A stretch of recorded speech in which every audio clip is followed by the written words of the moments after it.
Every age tells its story through power and through the rare minds that dare to understand it. Robert Greene's The 48 Laws of Power.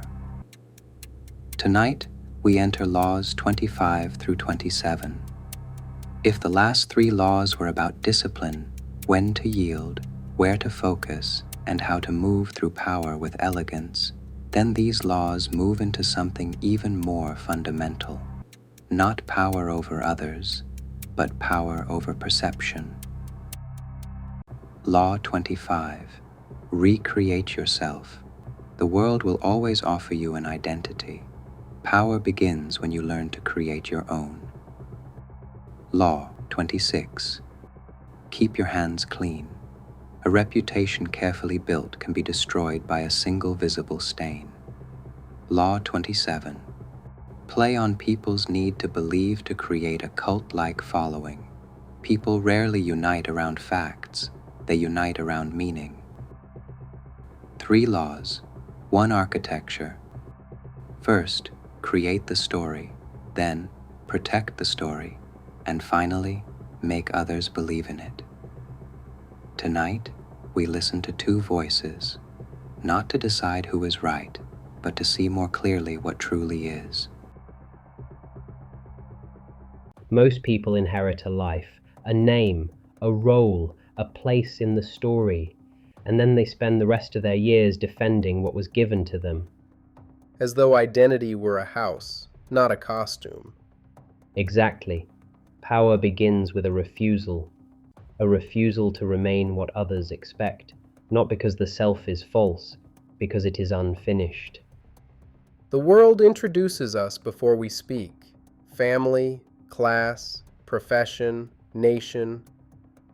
Labels arrive early. Choice arrives late. Which is why the powerful learn a dangerous skill. They become authors, not merely characters. Julius Caesar understood this instinctively. He never presented himself as merely a politician. Rome had politicians, it had generals, it had senators. Those were ordinary things. Caesar wanted to become something larger, a symbol.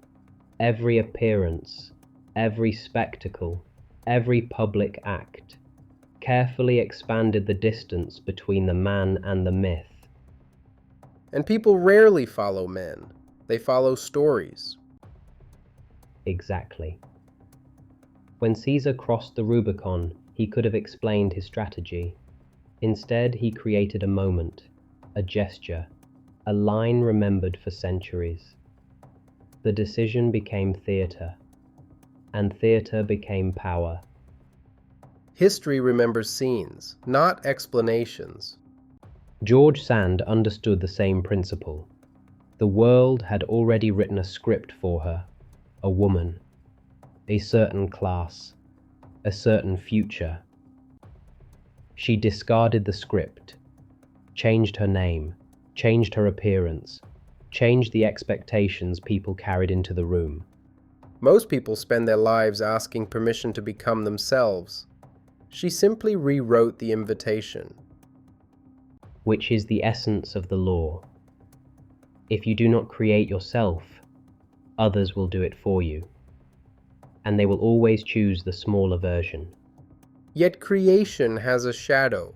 Every performance eventually creates consequences. Every stage leaves debris. Someone must clean it. And powerful people have always been careful about who performs that task.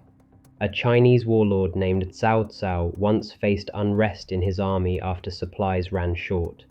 The mistake was his. The punishment was someone else's. Order returned. The lesson survived. An innocent man became a bridge between error and authority.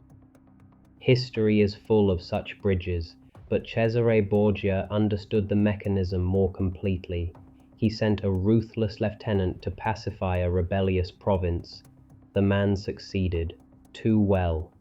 The people came to hate him, so Borgia had him executed, publicly, suddenly. The cruelty remained attached to the dead man. The gratitude flowed toward the living one. A knife used once, then discarded before anyone notices the hand that held it. Exactly. Reputation is expensive, especially after you have spent years building it, which is why the powerful often separate themselves from failure. And from guilt. Sometimes, history rarely remembers clean hands. It remembers effective ones. Then perhaps the cleanest hands belong to those who never touched anything important. Perhaps, but every myth eventually faces the same challenge. It must survive reality. And when reality is not enough, people begin looking for belief. Exactly.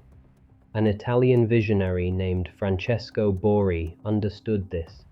He promised transformation, mystery, hidden knowledge.